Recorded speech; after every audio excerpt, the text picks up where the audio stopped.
안녕하세요, 선생님입니다. 오늘은 심리적 안정감을 주는 말습관이라는 주제로 여러분들과 함께 하겠습니다. 나는 저 사람과 얘기를 하면 왠지 편안해.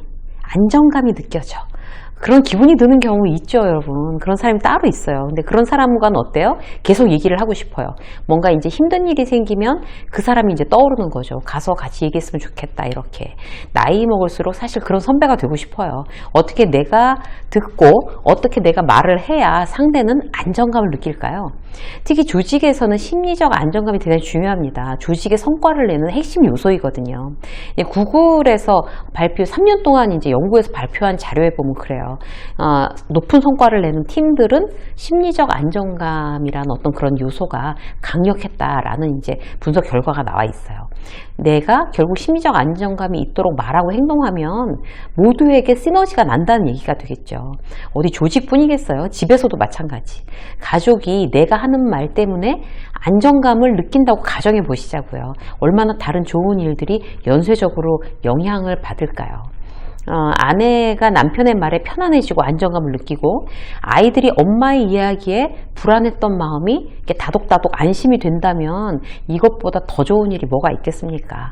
자, 심리적 안정감을 주는 말 습관에 대해서 몇 가지 정리하고 오늘부터 나의 습관으로 하시자고요. 자, 첫 번째. 심리적 안정감을 주는 말은요, 일단 하지 말아야 할 말 리스트를 완성하셔야 돼요, 여러분들이. 뭐 사랑해, 고마워, 미안해 뭐 이런 말을 많이 쓰라고 하잖아요. 보통 굉장히 중요한 얘기죠. 그런 말을 많이 써야 되죠. 근데 그것보다 더 중요한 거는요, 내가 하지 말아야 될 말이 뭔지 평소에 이제 자각을 하고 평소에 내 말 습관에서 이런 말들은 싹 걷어내야 된다라는 걸 훨씬 더 우선적으로 중요하게 여기셔야 돼요. 어떤 일이 잘못됐을 때 우리 어떻게 해요, 보통? 예를 들어서 이제 탓하고 원망하고 비난하는 거. 자, 내가 하지 말아야 할 말에서 탓, 원망, 비난, 자, 이거 리스트에다가 올려놓자. 이렇게 하시는 거예요. 맞벌이 하던 부부가 이제 남편이 주식을 몰래 하다가 다 날려 먹었어요. 그러면 내가 이제 죽기 살기로 애들 힘들게 키우면서 나가서 돈 벌어온 게 하루아침에 물거품이 됐다고 생각되잖아요. 이제 아내 입장에서는. 그런 경우 드물지 않죠, 사실. 그럼 이제 어떻게 해요? 막 이제 부부싸움 하는 거예요. 당신 나한테 해준 게 뭐 있냐? 고생시킨 거밖에 더 있냐? 왜 할 줄도 모르는 주식으로 돈을 날리냐? 뭐 내 팔자야. 그리고 그 이야기를 이제 막 나중에 지나가고 나서도 막 작년에 있었던 일 또 하고 올해 또 하고 이제 이렇게 되는 거죠. 힘들 때마다. 친구가 아파트 옮겼는데 막 굉장히 아파트가 올랐다 이런 소리 들을 때 또 우라가 치밀어 오르는 거예요. 그런 어떤 원망, 탓, 비난 이런 말 습관은요, 집을 지옥으로 만듭니다. 그래서 집만 그런 게 아니라 내 마음도 지옥으로 만드는 거예요. 탓하고 원망해서 주식으로 날린 돈을 도로 찾을 수 있으면 이제 전투적으로 이제 원망해야죠. 그런데 몸과 마음, 관계 이런 것만 다 상한다는 말이죠. 이런 말이. 나한테 이득될 게 없구나. 그래서 하지 말아야 할 말 리스트에다 탁 올려버리는 거예요. 지인 중에 이제 남편이 이제 외국 가서 계속 돈을 벌었는데 이제 건설업을 했거든요. 그래서 아내가 이제 그걸 이제 따박따박 보내줬는데 아내가 개를 하다가 그걸 다 날린 케이스가 있었어요. 근데 남편은 이제 몇 년 동안 나가서 고생하면서 번 게 아무것도 아닌 거죠. 이제 아내가 다 날렸으니까. 그걸 시어머니가 노래를 했대요. 애 보는데. 근데 애가 듣고 아빠한테 말한 거예요. 그래서 엄마가 이렇게 해서 우리가 뭐 이렇게 가난해진 거라면서 막 이렇게 이제 할머니가 그러던데 이렇게 된 거예요. 그러니까 남편이 뭐라고 그랬을까요? 절대 아니라고. 그거는 엄마 탓이 아니고 나쁜 아줌마 탓이라고. 엄마는 아무 잘못 없다고.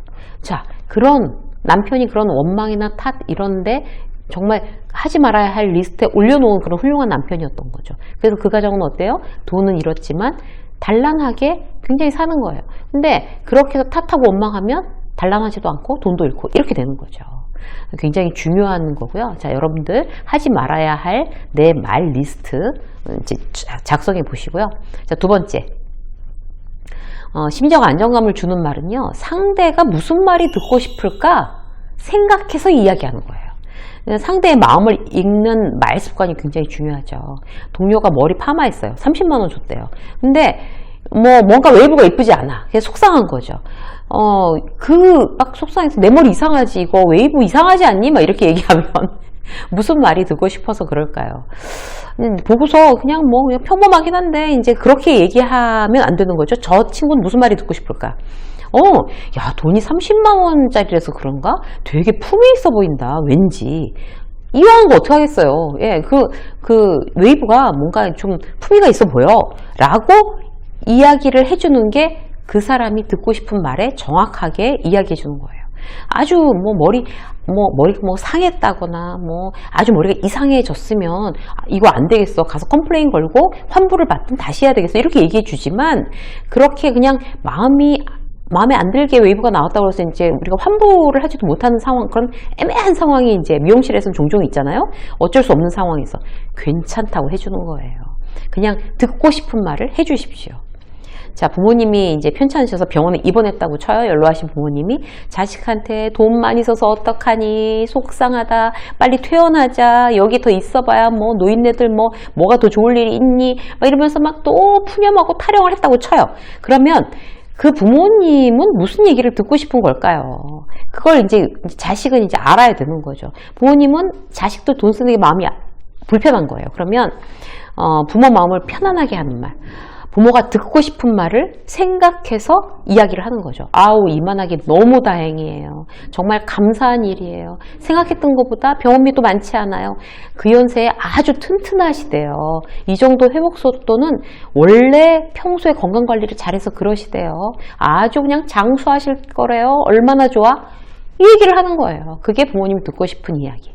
그래서 상대가 무슨 말이 듣고 싶을까를 생각해서 이야기하는 거 너무 중요합니다. 직장 상사가 진급에 실패했어요. 분위기 쎄해진 거예요. 그럴 때 나랑 관계없다 이러고서 희낙낙하면 안 된다는 거죠. 그래서 기분도 이제 분위기 안 좋으니까 이제 직장 상사가 진급에 실패했으니까 술을 마시러 갔어요. 그럼 이제 직장 상사가 거의 푸념식으로 얘기하는 거예요. 아, 미안하다. 내가 무능해서 참나 뭐. 이러고 있단 말이에요. 그럼 직장 상사는 무슨 얘기가 듣고 싶을까요? 생각해서 얘기를 해줘야 되는 거예요. 그러면 이제 후배가, 아, 선배님, 진급률이 이번에 40%밖에 안 됐는데, 이번에 대진운이 안 좋으셨어요. 몇 번 누락된 최 팀장을 떨어뜨리겠어요? 그렇다고, 뭐, 누구를 떨어뜨리겠어요? 지금, 굉장히 능력이 안 돼서 진급이 안 된 게 아니라, 먼저 막 이렇게 진짜 밀린 그야말로 그 위에 선배들 때문에 먼저 시켜야 되는 사람들이 있으니까 운 나쁘게 밀리신 거예요. 마음 푸세요. 아무도 팀장님이 능력이 없어서 진급 안 됐다고 생각 안 합니다. 담담히 말해주는 거죠. 팀장이 듣고 싶은 얘기는 그거였으니까. 그래서 우리는 상대가 어떤 말을 듣고 싶을까? 그게 굉장히 뭐 사실을 왜곡하고 굉장히 비합리적인 이야기가 아니라면 그 사람의 마음을 헤아려서 그 이야기를 해주는 게 굉장히 중요합니다. 자, 세 번째, 주어는 내가 되는 게 좋아요. 주어가 내가 되면 좋은 점이 많아요. 일단 상대를 비난하지 않습니다.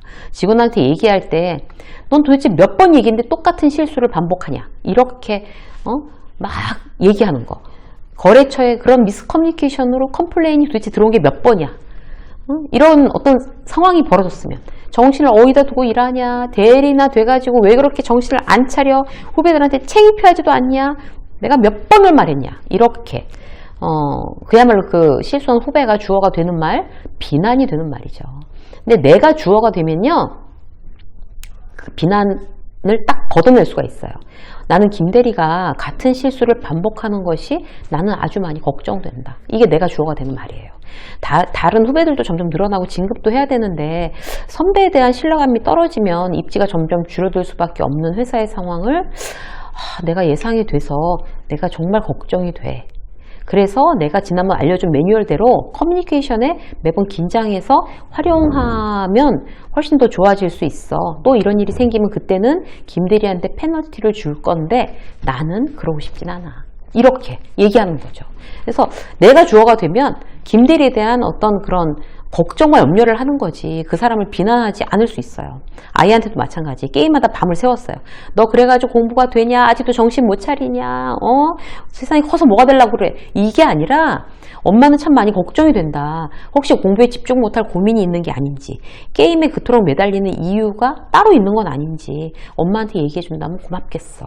아예 하지 않으라는 게 아니라 하루에 스트레스 해소용으로 1시간 정도 기분 좋게 하고 공부하는 이런 패턴으로 좀 바꿔보면 좋지 않을까? 청유형으로 얘기하는 거죠. 그러니까 이제는 게임하지 말고 공부만 해! 이렇게 명령으로 하는 게 아니라 아이한테조차. 그래서 명령형 말고 청유형으로 얘기하고 내가 주어가 되는 이런 말습관, 상대에게 심리적 안정감을 주는데 상당히 좋은 습관입니다. 유쌤의 직장수업 오늘 여기까지 하겠습니다. 고맙습니다.